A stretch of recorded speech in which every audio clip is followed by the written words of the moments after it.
Good day, good afternoon, good morning, whenever it is. Hello, hope everybody's well.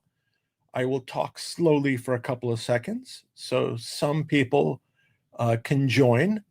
Conjoin, that means they're twins, right? If they conjoin.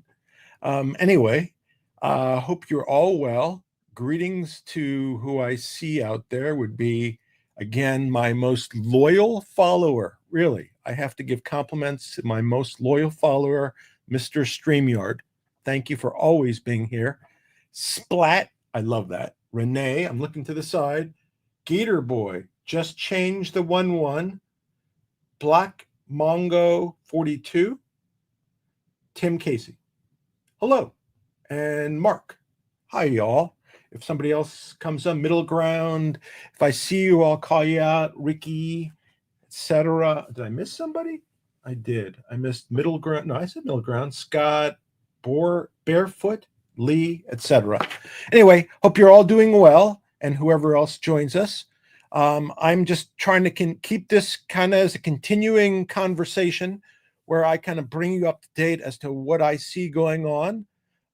So you're on top of it. Now, before I start, I'll do a couple things, but before I start, again, we start bottom line. My interest is in seeing a real deal done so the company can trade, so the shareholders will get what they're entitled to.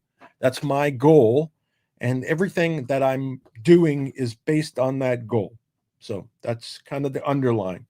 So notwithstanding whatever I say, I still want a deal to be done. So whatever critiques I'm offering are done just to point out what's going on, so nobody's in the dark and everybody knows what's going on, and to encourage some kind of fair resolution for retail shareholders, because that's ultimately what we all want, is a fair resolution for retail shareholders. What goes on during the case, now I'm talking about GTII, by the way, and I haven't done our jokes yet, but I'll get there. What goes on doesn't really make a difference, because if ultimately GTI doesn't trade, then all this is kind of bullshit, right? Whatever happens in court, whatever happens with the receiver, et cetera, it's kind of bullshit because it doesn't make a difference to shareholders if it doesn't trade again. So that's our goal. At least that's my goal. And I'll talk about a little bit more today, and kind of a tweet that kind of concerned me. And that's why I kind of decided to do the live stream. And just to let you know, wow, this is the longest intro. I hear from all, many people. Many have different interests, and I'm, let's say, on guard when I'm dealing with anybody. And even if I don't announce it, I'm concerned about their underlying motivation. And just that's, to be honest. And I've been contacted by a ton of people, and some I believe more than others. So that's my preface. So I think I started the last live stream. I kind of did a different format, and that's going to be the format as we go forward in terms of the jokes. I'm going to do a total, and I said the last time, I'll repeat it a few times until it becomes commonplace. I'm going to do 6 jokes per live stream, 4 at the front and 2 on the back.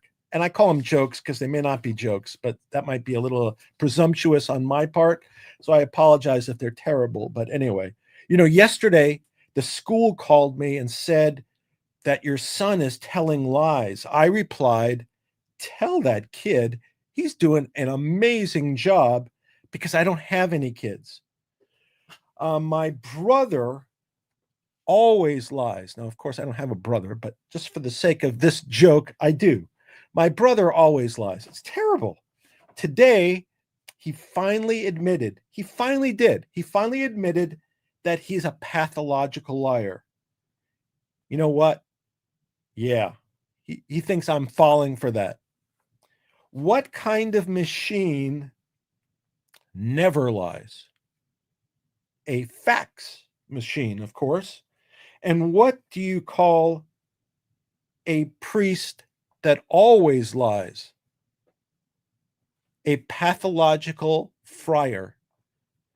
And we'll do the rest on the return. So pause. Now to the more serious stuff. So again, I put this on to make sure everybody's not in the dark, because in my view, most times in these situations, retail shareholders are in the dark, have no idea what's going on, make decisions based upon maybe incomplete information or lack of information. So that's my goal. So some of it you may not like, some of it you may like. Some people don't like it because I hear, because it may be touching on people's interests. But when I hear from people like that, I know that, or it makes me think about motivations and interest. Anyway, so the thing that kind of caught my attention, and I think I talked about this, is fair compensation. We'll get to that, but I want to kind of see how we get to that. And I talked about fair compensation a little bit 3 weeks ago or 4 weeks ago when I talked about double billing. So this is kind of continuation of this, but I wanted to kind of reference a tweet and kind of go from there. So understanding, and I haven't heard anything to the contrary, is that there's ongoing negotiations between the receiver and his representatives and AIversity with regard to a potential transaction. I haven't heard of any other entity or any other potential transaction to date, so I don't know of anything else going on. And nobody has said to the contrary, other than a tweet that I saw, I think it was yesterday or the day before, from John Forster, and he basically said, and this is not verbatim, but basically said he had not heard that they're trying to do a deal, and he's not heard in the receiver for quite some time. Crickets. That's what he said. And it seemed like my interpretation of that was he was annoyed and growing very impatient. That was my my read on that. And that caused me concern because, as I kind of preface this, without a deal, this is bullshit. Nothing's going to happen.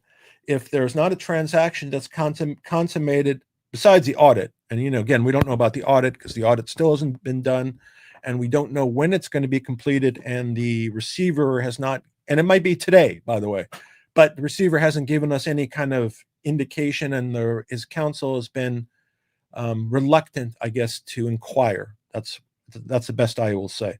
So we really don't know, and we know that an audit has to be done before we can move forward. So we're still waiting on that. But we'd all heard about a transaction going forward, and when Forster posted that tweet, that causes you concern. So if the receiver hasn't been in contact to Forster for some time, what does that suggest, and why is that, and what is going on? We haven't heard any news to the contrary. The receiver certainly hasn't updated us about that.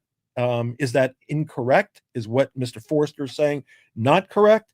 The receiver or his counsel hasn't commented on that. I don't see why they don't comment on that. Seemingly could. But if a real deal does not go through, then we're just kind of wasting our time here. So the fact that the receiver, if in fact true, is not communicating with AIversity, then what are we doing here? Obviously, for this to go forward, it has to be a legitimate deal. If they're not communicating with AIversity, are they communicating with someone else? And who would that? And again, I don't know. So I'm just asking questions. Are they communicating with somebody else that they haven't disclosed?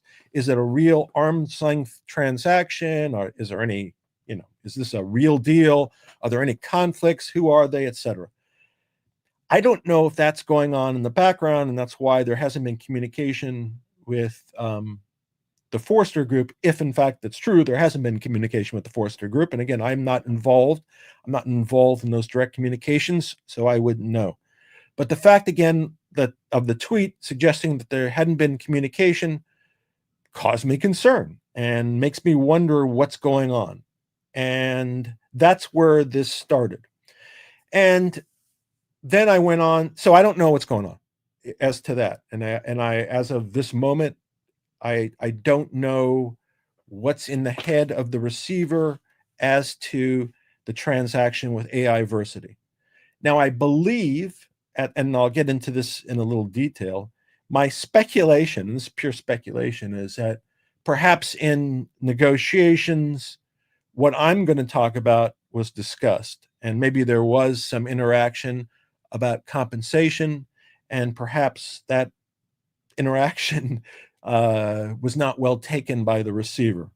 But that's just my speculation. I'll go into it in a little more detail when I get down below. So that's a problem. That's kind of outside of the issue of compensation. Why, isn't the receiver supposed to be communicating? Isn't that part of his job? What does he do? What does the receiver do? By the way, I'm not suggesting to get rid of the receiver. I'm just kind of calling out because I really don't know what the receiver is doing. Nothing in the reports gives me any indication what he's specifically doing. I know what his counsel's doing, again, because the counsel told me they had drafted one of the reports. So I know what the counsel's doing. And we got charged for that, of course, even though the receiver is yet to provide the invoices. So this is talking about like how he's conducting himself. It has nothing to do with how it goes as to the defendants, for example, because the last thing I want to do is the defendants to come forward and say they didn't get a fair shake because of the receiver, blah blah blah. I would say beyond everything, they've gotten an extremely fair shake to this point in time and have no reason to argue about what the receiver has done in any respect. They've gotten more than fair process to this point in time. So whatever statements I make are not with regard to that the defendants have some now ground to challenge the actions of the receiver. I think it's bullshit. That part's bullshit. What I'm talking about is what's going on as to the business aspects of the transaction. And that's unclear. And so that leads me to, so I'll leave that topic as is. And I'm going to move on to the next topic is kind of I raised the topic about double billing on the last, about 3 or 4 weeks ago, as I indicated. And the issue was, what is the receiver getting paid for? The receiver gets, and I'm going to read it from the receivership order, but the receiver gets 10% of whatever cash he brings in and 10% of the stock that he brings in. That's what the order says, and I'll read it specifically from the order. And so to this point in time, and these are rough numbers, so they're not exact, so don't take them as exact. But my understanding to this point, and let me back it up. So the receiver gets paid that, but what is the receiver supposed to do? The receiver is supposed to conduct the receivership, report to the people, etc. So for that, and I don't know what he's done because I know that the counsel has prepared the report. So again, I don't know what the receiver has physically done to earn his fee, but that's a separate issue. But to this point in time, I believe my calculation is the receivers received approximately $100,000 and 1.5 million shares. I don't believe he's sold those shares because I don't think that would be proper, and I don't think he could. But that's my assumption, and I don't know that for a fact. It would certainly be, I would think, improper, and this is just my opinion, for whatever it's worth, which is not a lot. But I would find it improper if he sold any of those shares that he got, the 1.5 million. And that's just an approximate number. And what is he doing to get paid? I don't know. But that's what he's been paid to date. And the issue would be, or one issue would be, is when can he dispose of those shares? Because I don't know. If he disposes them day one after it's tradable, is that insider trading? I mean, because he would be an insider. Is he able to trade them? Is he able to trade them right away? If he trades them right away, will then the company be shorted? Will he be able to trade it before other investors trade it? Would he trade it? Would he retain it? I don't see why he would retain it. I would think he'd want to make his money and get out, to be honest. My impression is I don't think he has any particular connection to GTII or its business. So how he disposes of those shares, I think, has not been determined. And I don't think it's referenced in the order, and we'll have to discuss that. But it may impact everybody else, because what happens if he trades his 1.5 million shares and people know that he's going to sell those shares? Are we going to have a bunch of other shorters come in to take advantage of that sale, and they're going to short the stock and basically dump it down to nothing? That's why when he could trade those shares is also important. But that's the compensation he's received today. But what can he receive? And I'm going to look at the order. So the order, this was the receivership order. And the way it was is counsel for plaintiffs group, and I was part of that group, filed a motion to appoint him as a receiver. I certainly didn't select him, but that's whoever did. Somebody selected him, placed him as the designee by the plaintiff's attorneys. And they did a nice job in filing a motion, creating the need to have a receiver appointed or somebody to take over the company. Paul Strickland was appointed. Now, when I was looking through the order is dated, just so you know, is September 18th, 2025. So he's been in place almost 1 year exactly. And what caught my attention before I go on in terms of how his compensation is spelled out, I had it here. I don't see it now, but his compensation. Yeah, it's interesting. I don't see it for whatever reason. But one thing that caught my attention was that paragraph 21, page 7 of the order, and this is September 18th of 2025. It says the court, with an incorrect spelling, the court notes that Mr. Strickland is ready and prepared to take immediate corrective action with respect to GTII's delinquent OTC and SEC filings. So that's a year ago. And as we haven't even finished the audit. So I don't quite get, compliance. Has he complied with that? And last but not least here's the compensation. So one, I don't think shareholders had any opportunity to participate in the selection process or the compensation process. Now, I do remember that the compensation was odd because normally what a receiver would do would charge an hourly fee. And this is not how it was set up. And at the time, and I'll read you the paragraph. At the time, what had happened is we had discovered, I think, because Nobari had canceled like 35 million out of 65 million shares that the shareholders had issued to themselves. That the management had issued to themselves, like in a January date.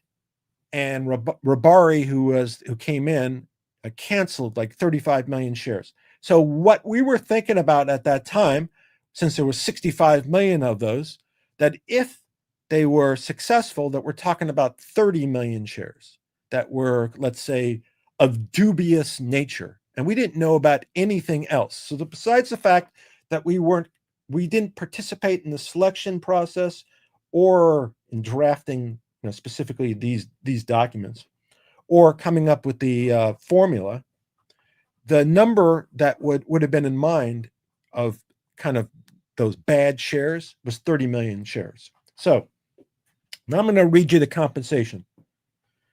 That the receiver is hereby approved and authorized to be compensated for the services he renders on behalf of the receivership of state, subject to further application and order of the court. I'm going to stop for a second.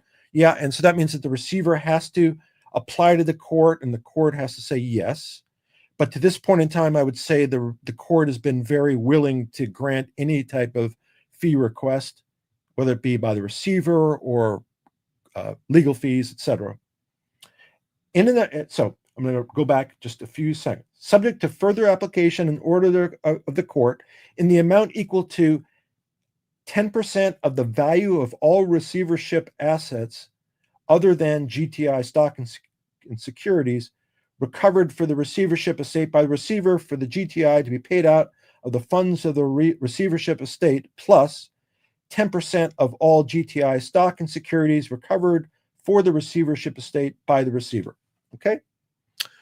So when you look at that, and after the receiver got involved, then it became, or at least in the reports, and I don't remember which report, but it was certainly after his appointment, it appeared that he claimed, and I don't think it was the first or second, but I could be wrong, could be the second, could be the third, but he claimed then, and I'm approximating, there were about 180 million disputed shares. And I think I did a live stream where I literally went through each of the categories, the names, and the amount, and there were about slightly under 180 million shares. So we thought at most, I'm speaking for myself, at most there was 30 million disputed shares.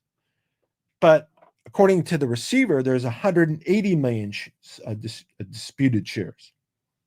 So the difference is, if the receiver was able to cancel all those 30 million shares, he would get 10% of that, which would be 3 million.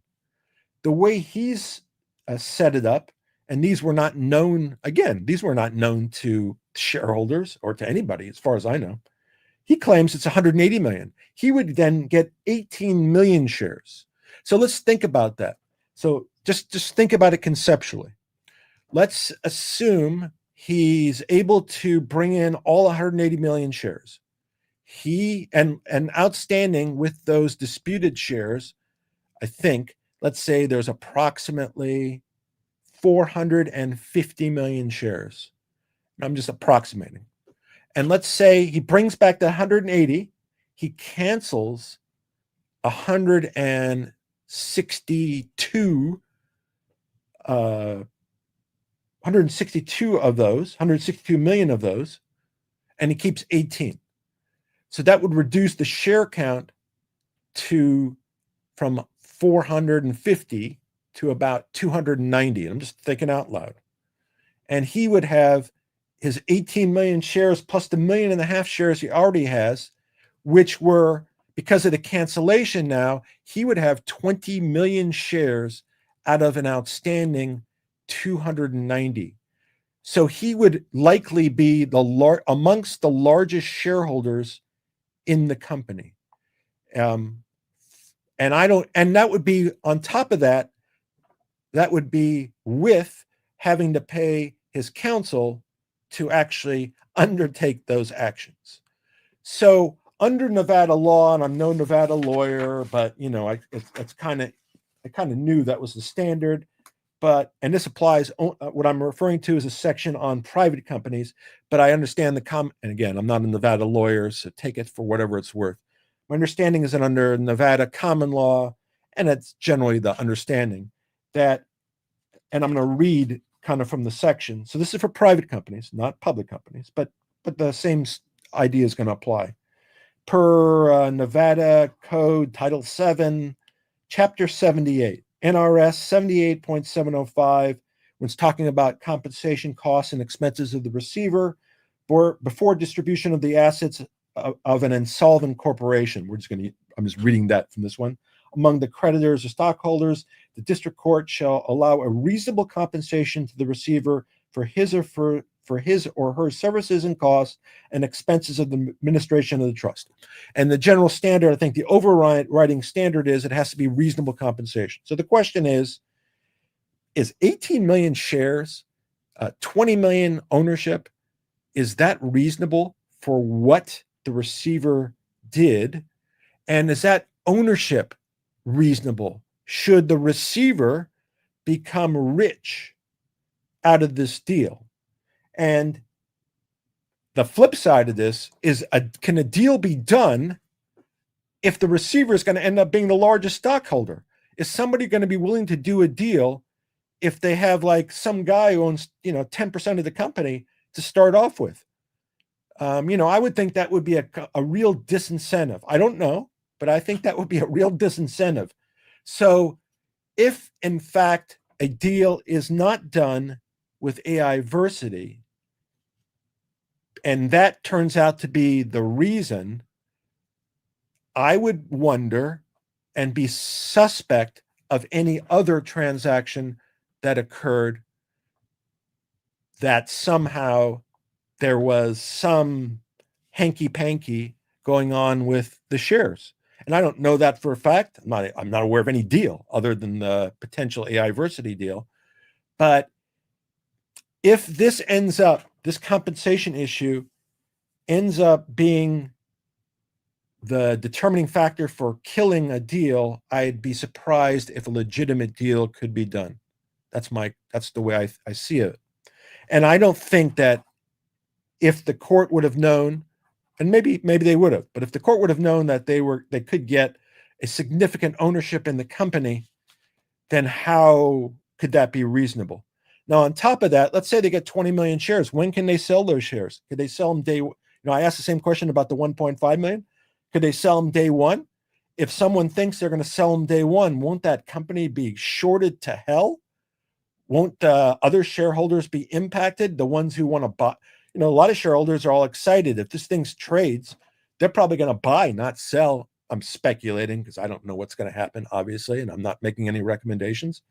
But if the receiver has some gargantuan sum of shares and wants to get his money out, and if he had if he had 20 million shares and if it was worth, I don't know what it's worth today, but let's say it's worth 10 cents, that's $2 million. That's not, chump change. Would that kind of encourage the shorting of the stock? Could he trade it earlier than everybody else? Would everybody else who was stuck then get basically screwed by that? And the order doesn't deal with how his shares can be terminated, sold, nothing. I didn't say anything in there about how he can dispose of them, what restrictions are there. Again, can he even trade them because they would be, he's an insider. So can he trade them? I don't know. But all that causes me concern. One, because it makes me wonder whether a real deal will be done if he's going to demand that. And two, if a deal comes along other than what he said he wanted to do, can we really trust that? And, as an alternative, I thought about that. So how would I do it if I were, based upon the fact that we really didn't understand that and it wasn't known? How could the receiver be compensated for the shares without being so dilutive and unfair to existing shareholders? And kind of what I thought, and the formula I thought was, how about he gets compensated monetarily for the number of shares he brings in? And I guess he's cited 180 million shares. So I just made up this formula, it just, you could take it or leave it, whatever. But I said, as opposed to the shares, he should get some kind of monetary compensation for bringing in the shares. And he's got, I'm not going to argue about the 1.5 million shares he already has, or approximate number that he has, other than how he's able to distribute them. But as to the 180 million shares, and let's just presume that he's able, and through counsel, although we have to pay for counsel, of course.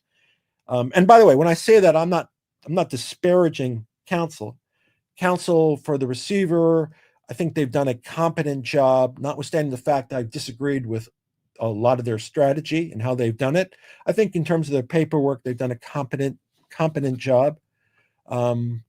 Again, I would have done things differently, and I still would do things differently, but that, and I have no, I'm not accusing them of any improper practices, the receivers counsel. I just think their job and their allegiance is different. Their job and allegiance is to the receiver. Their job is to do tasks and get paid for the tasks. If they do tasks competently and get paid for those tasks, and GTII went bankrupt, I think they would sleep fine. That's my view. So, their interests could be divergent from shareholder interests at time, and that doesn't say anything badly about them. It just, that's a business, and shareholders' position is different. That's why, I've been watching them very carefully, because their interests are different, I see, than shareholders. So instead of the issue about the 180 million shares and him getting 18 and then having 20 million of a float of maybe 290 or less million shares, and then being one of the largest shareholders and perhaps killing other deals, what I suggest is some kind of monetary compensation. So he's already made money and has shares. How about on top of that, on the 180 million shares, the first 60 million shares that he brings in, he gets a penny per share. That'd be 60,000 bucks. The next 30 million shares, he'd get 2 cents. That would be another 60,000 bucks. The next 30 million shares, he'd get it 3 cents a share. That would be 90,000 bucks. The next 30 million shares, he'd get 5 cents a share. That would be 150,000 bucks. And the last 30 million shares, he'd get 15 cents a share, and that would be 450,000 bucks. So that would mean, in my formula, and it's not my money, so I'm just throwing it out as a means of suggesting a different way of perhaps approaching this issue. He would have made approximately, and I don't know, it's on top of there may be other monies he brings in, and if he brings in other monies, he'll get 10% of that too. So that's in addition to that. So he's already made 100 grand, approximately 1.5 million shares.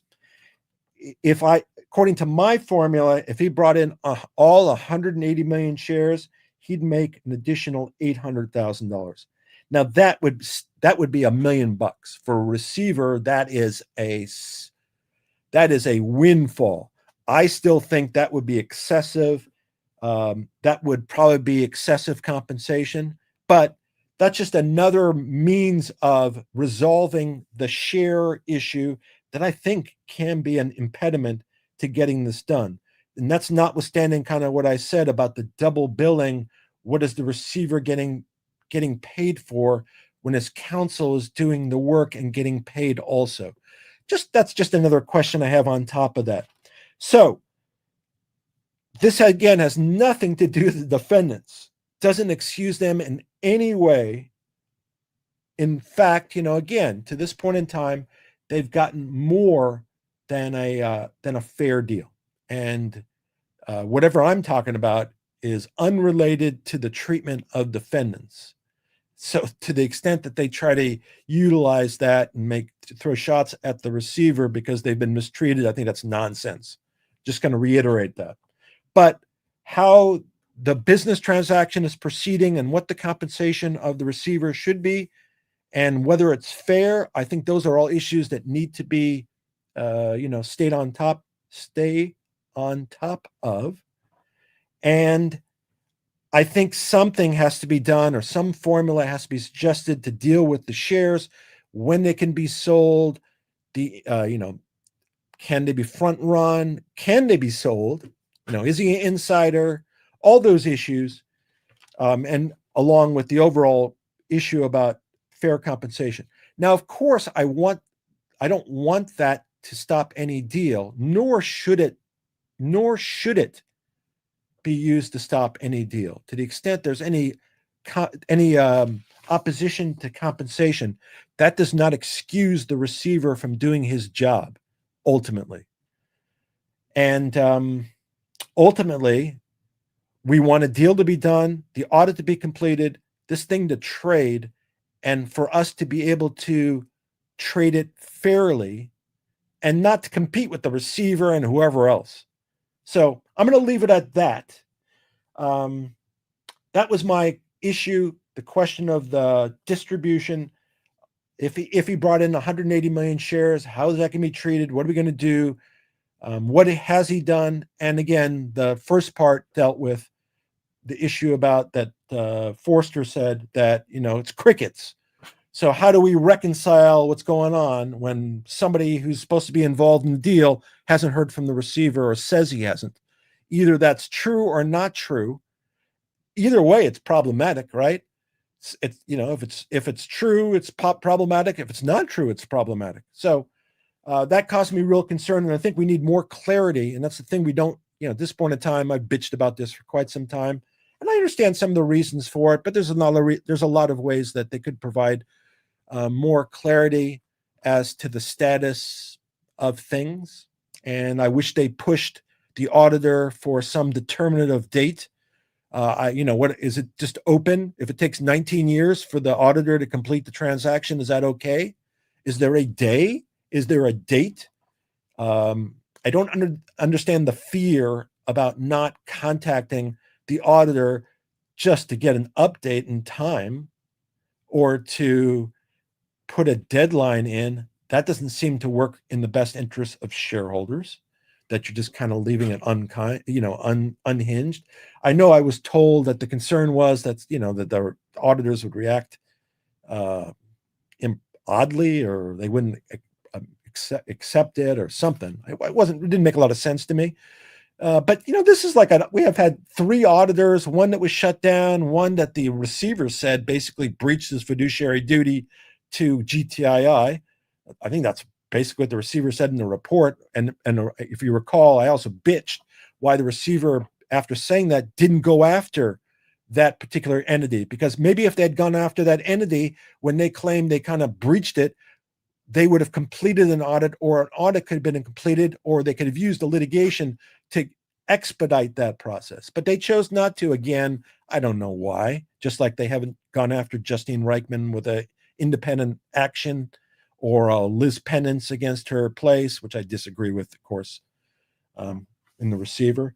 Again, I don't know why, but it is what it is. That's where it is. So today we want more information. We want more insight about the ongoing transaction, and we want more insight as to how the compensation of the receiver is going to work.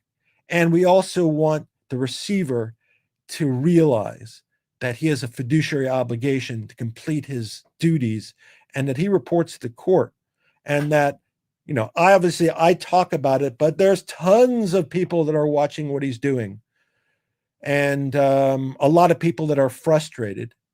And it would be nice to, and part of that is, again, just a communication issue, a lack of communication, and that's where we are. So I'm going to leave it as is. When I have more information, I will let you know. I may do a stream, a space call. I'll let you know if that's the case. But I was thinking about doing that. I don't want to do too much to kind of, impede any progress. I just kind of want to put it out there so people could think about it. And, I raised it with the double billing in the past, and this is just for my further thought process about these shares and about the issues that arise about that. So I'm going to take a quick drink. Oh, that scotch is good. So just quickly again, summarize. We talked about Forster's tweet, talked about the double billing, or I call it double billing. Who's doing the work and who's getting paid. That's what I'm saying. I'm not saying double billing like in The Firm, the movie The Firm. I'm just saying that what is the receiver getting paid for when I thought he was supposed to report, et cetera, and his counsel's reporting, and they're charging substantial sums, and he hasn't produced the invoices that I've told him he could have redacted, but he hasn't produced the invoices, amongst other things. So I don't know that. So that's double billing. And then I talked about the share count and what problems that creates and how it might impede a transaction from being completed. And that if another transaction suddenly comes around, that we should be skeptical of any such thing. And I gave a different formula for resolving that in monetary terms, although it's not my money. And finally, that the receiver, whatever the receiver has done to this point in time, it's provided more than fair process to the defendants, and any complaint by them about the receiver is nonsense, in my opinion. So that's the summary. Now I'm going to go back to the final 2 jokes. We're going back to the final 2. And thanks for hanging out, by the way. What do you call it when lemons and limes lie? You call that pulp fiction. And last but not least, I'm sure you guys do this too, but I was walking through the cemetery last week, and I saw this epitaph on a headstone, which read, "Here lies an honest man and a politician." I exclaimed, I shrieked, You buried two guys in one plot? Hope you all have a great day. Be well, stay on top of this stuff, and stay informed. And hopefully we will get a deal closed and we will be able to trade again. Anyway,